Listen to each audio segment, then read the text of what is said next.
Good morning and welcome to our second Saturday Lent reflection on the subject of we're all Pontius Pilate's brothers and sisters. So welcome to this second little session. And now you'll notice that I'm a bit more informally dressed as your vicar today. I haven't put my clerical collar on. Well, I have actually. Look, there it is. It looks like a rather silly choker. So I just wanted to show you that that was available. But it looks more like a fashion statement or a bandage or something. So I'm going to take that off. Because the reason I wanted to dress a little more informally is that I'm wearing my Sevilla t-shirt from, can you see that? From Seville, the University of Seville in southern Spain, in Andalusia. And our story today begins in Seville, in southern Spain, in Andalusia. Our daughter, Eddie, lived for a couple of years in Seville, and we were fortunate enough to visit her there a couple of times and spend some time in that beautiful city of Seville. The temperatures, I think, were very sort of mild for that part of the world, early 30s, I think. Of course, it can easily hit 40 degrees down there, and the oranges are fallen on the streets and on the pavements, the Seville oranges that make our marmalade. Lovely mixture of architecture in Seville, of that sort of Islamic Moorish culture in the architecture combined with the ancient Christian cultures there of Ferdinand and is this better? Yes. We went, visiting the cathedral and everything that there is to see around Seville, and some lovely restaurants and bars. And there is one house in Seville that's called La Casa de Pilati, which is Pilate's house. And it's long been called Pilate's house, Pontius Pilate's house. It's a bit of a fraud, really, because in the 16th century, early 16th century, in 1519, a family, the family of Enriquez de Rivera family, the young son of that family went on pilgrimage, went on peregrination, as they called it in those days, to Jerusalem from Seville. And he returned in the year 1520, and he was so struck by what he'd seen in Jerusalem that he instituted in his palace in Seville. They're a very well-to-do family. Beautiful sort of Gothic, Moorish house around a courtyard that we visited. You know, those kind of balconies, those balustrades that go around a central kind of cool, water-featured palazzo yard. And the lovely cool rooms there. The chamber of the flagellations was there. So called, you see, because the rooms were named. The big formal rooms in that palazzo were named after the events of the Passion, Jesus's Passion, which that young man had learnt about after his peregrination to Jerusalem. And he decided that he was going to inaugurate a festival of the Passion in Seville, and he decided to construct a cross just outside the city walls in Seville, a cross which is called the Cruz di Campo, the cross of the fields. And every year there was a little mini pilgrimage from the chapel of the flagellations in his palazzo, the chamber of the flagellations, to the Cruz de Campo, the cross in the field outside Seville. And this was exactly from his palazzo, the entrance to his palazzo, 1,321 steps, because someone had taken the trouble to measure that it was exactly 1,321 steps from Pilate's Praetorium in Jerusalem to Calvary.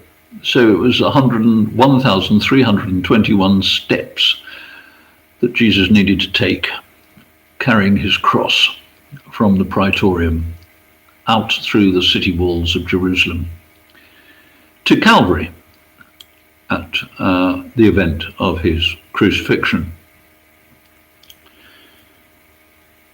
Now, it's nonsense, of course, that in any sense that palazzo could have been Pilate's house earlier or more previously.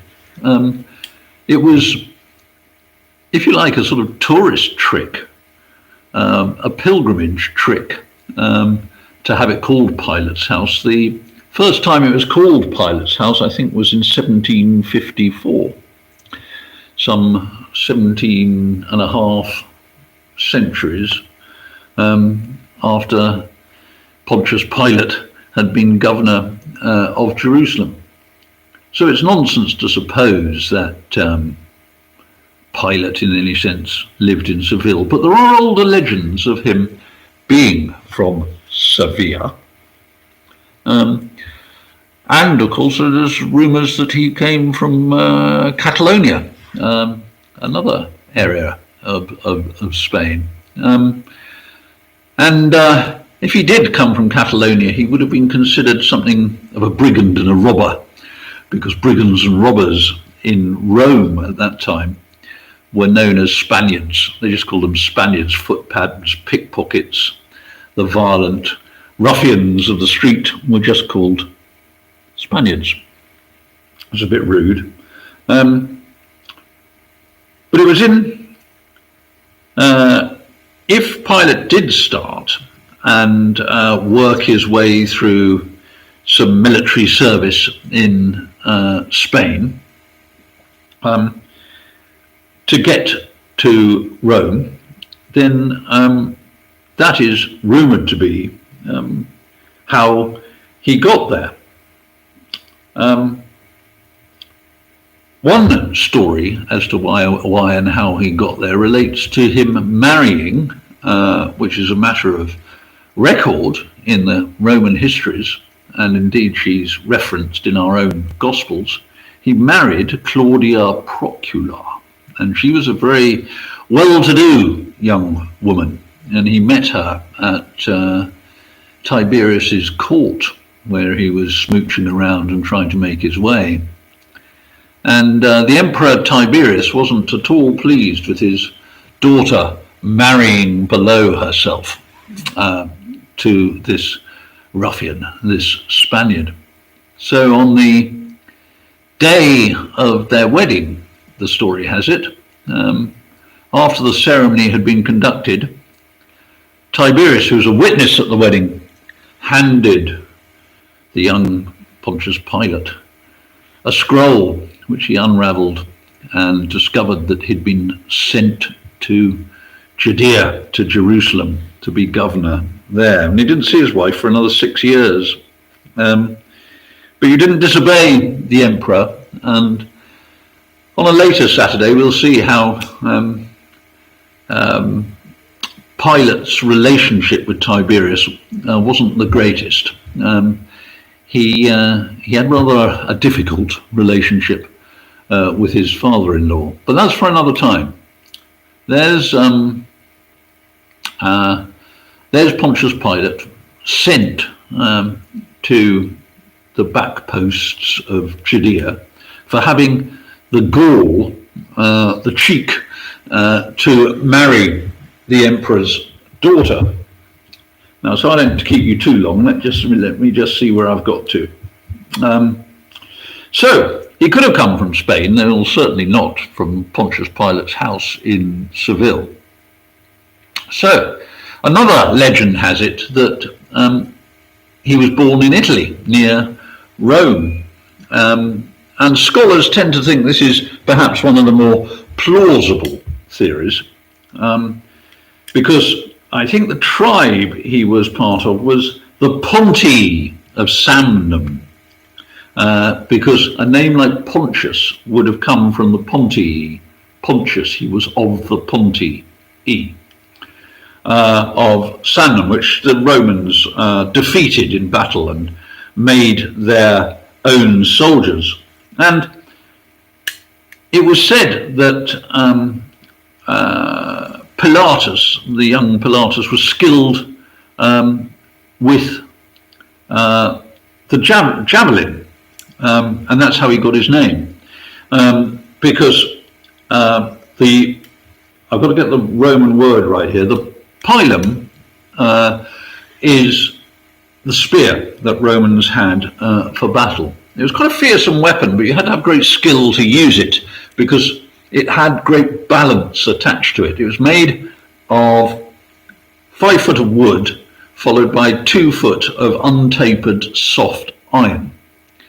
And it sort of wobbled in your hand, but you could throw it a great distance. And if you were skilled enough, as young Pontius was, at throwing it, you could allegedly hit a shield or a person or a tree or a stockade, and because the iron end was soft iron and untempered, it would bend on impact into the shield that an opponent might hold up.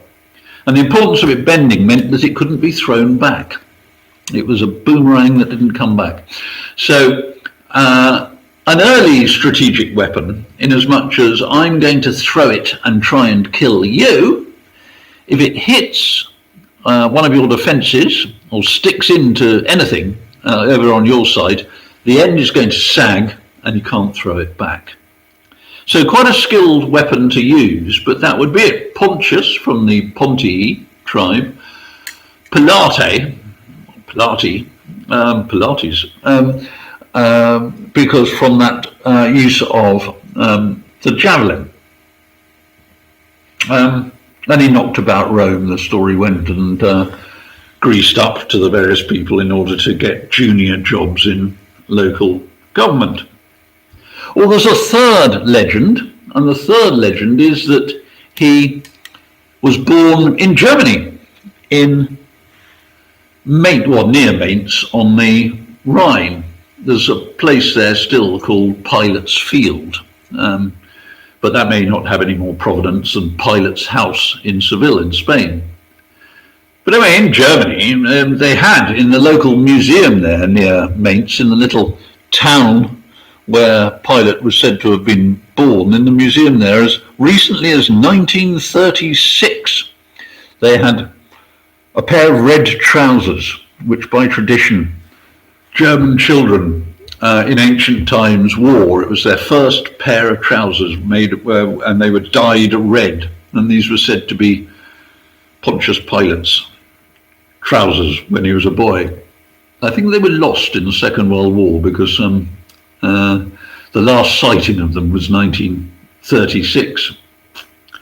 But in the 13th century Golden Legend book, which is a compendium of knightly stories in the 13th century, by a Frenchman whose name I'm now going to forget, Varenne, I think.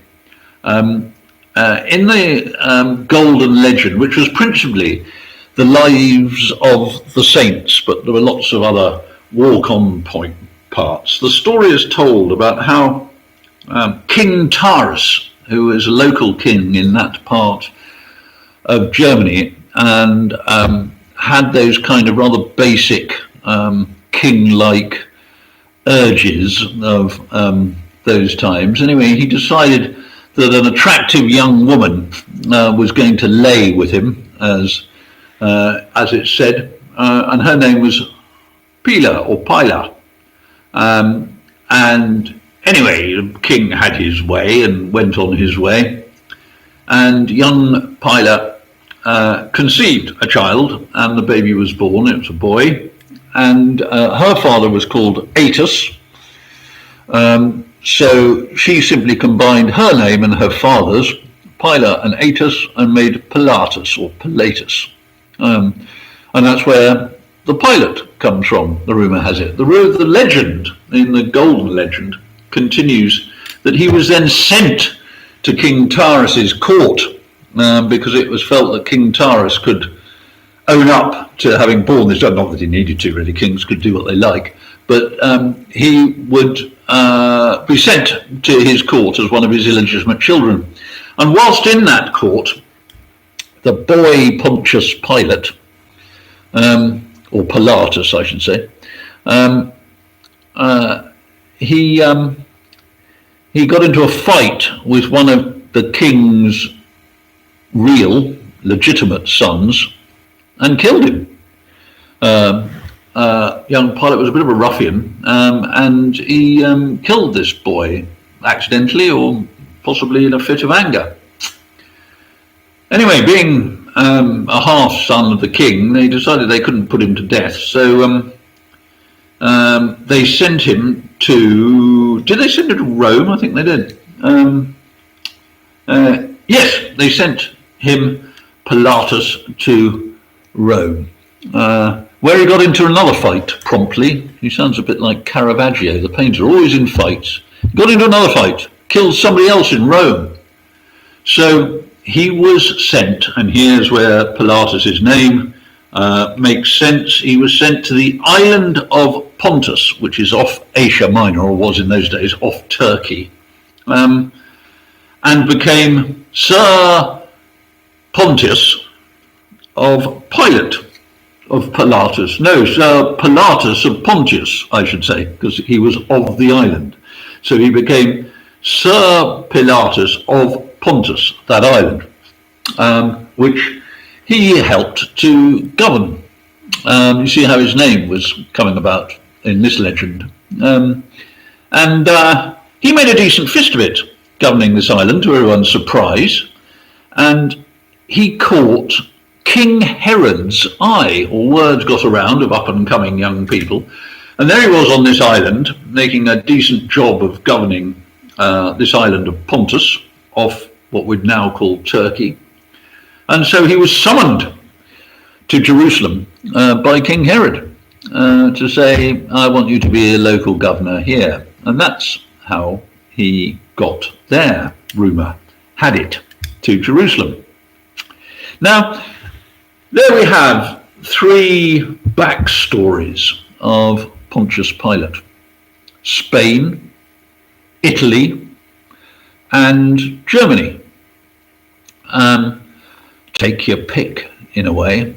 One of them has the connection of how he came to marry Claudia Procula, Tiberius's daughter, and therefore early Christians rather liked that story because it gave it extra piquancy that the Emperor Tiberius's son-in-law was the man interrogating and ultimately condemning Jesus Christ to death. What evidence there is for that is moot. But there we have it. Could have been Germany. That contains the Claudia Procula story. Could have been Italy, near Rome. Could have been Spain, in Catalonia, or indeed even Seville, but not Pontius Pilate's house in Seville, which we visited only 16th century. But the important thing is that however we speculate about which of these stories is true, if any of them, it's worth reminding ourselves that it's Pontius Pilate's backstory. You see, there's a danger that we think of Pontius Pilate as the two-dimensional baddie at the end of the Jesus of Nazareth story, the one who puts Jesus to death unwillingly, as I was saying last week, dithering and trying to get out of it, but nevertheless, that's his role, a sort of walk-on part in the greatest and most important sham trial in history. And he can be a kind of two-dimensional baddie, can't he? But it's as well to think that and to know that he has a backstory just like the rest of us. He's not two-dimensional. Like all of us, his backstory contains elements of survival, of ambition, of luck, and of pragmatism and happenstance. Although I suppose that's luck too, really. And that's a mixture of the things that have made up our lives, isn't it? How we get to where we are today. Some things we've planned, though, as Harold Macmillan said, what makes God laugh is people making plans. But some is planned, some is luck. A whole lot of it is luck, actually. A lot of it is to do with the economy and circumstances in which we grew up in. Our education, our role models, where we ended up geographically, the friends we made, the good jobs we got and the bad jobs we got. All of which makes up the backstory of Pontius Pilate, makes him a more three-dimensional character. And I want us to bear that in mind, because I want to spend a week sort of thinking about Pontius Pilate's backstory. I'd like to invite you to think about what it must have been like for him, growing up in Germany or Spain or Italy, becoming an apparatchik of the Roman Empire, marrying above his station. We know he did that, Claudia Procula. Getting lucky in that regard, getting unlucky, getting into fights where he killed other young men, having the ill luck to be sent by an offended Tiberius to Jerusalem, or to be beckoned from his rather nice life on the island of Pontus to Jerusalem. A mixture of good and bad luck, of hopes and fears, joys and sorrows, like we all have. So I'd like to just invite you over the next few days until we meet again to consider what it must have been like, to consider what it must be like for someone like Pontius Pilate and Claudia Procula, his wife, growing up, getting new jobs, travelling to Jerusalem, settling down to the job of being governor of Judea. Because if we do that, then we begin to recognize Pontius Pilate as someone familiar, someone whose dilemmas perhaps we can relate to, someone who is not two-dimensional, not a cardboard cutout of a character,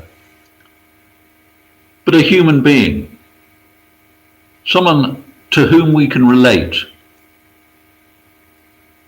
Because in all his trials and strife and efforts in life, that's what he was. Someone trying to make a decent fist of things, trying just to do the right thing, much as we do in our lives, because we're all Pontius Pilate's brothers and sisters. Next week, next Saturday, I might even put a vicar's collar on, we'll look at what happened when he got to Judea. What's the life of being a governor of Judea would consist of? What sort of job did he make of that before the day that we've all heard of and the world has all heard of, when he met Jesus of Nazareth? But that's all for now. Go well. I hope you've enjoyed this reflection. I hope it's been illuminating in some way, and I hope it's given food for thought. Have a very good week. I hope to see some of you at St. Bart's this Sunday for our parish communion. The 8 o'clock will be celebrated in the Book of Common Prayer by Father Simon Hobbs at St. Bart's, and at the 10 o'clock I'll celebrate the parish Eucharist in common worship, and Canon Lucy Murdoch will be preaching. Hope to see some of you there, and I hope to see many of you when we're allowed to regather as a congregation properly again. Meanwhile, God bless you in all you do, and remember, you're a brother or sister of Pontius Pilate. God bless. Bye-bye.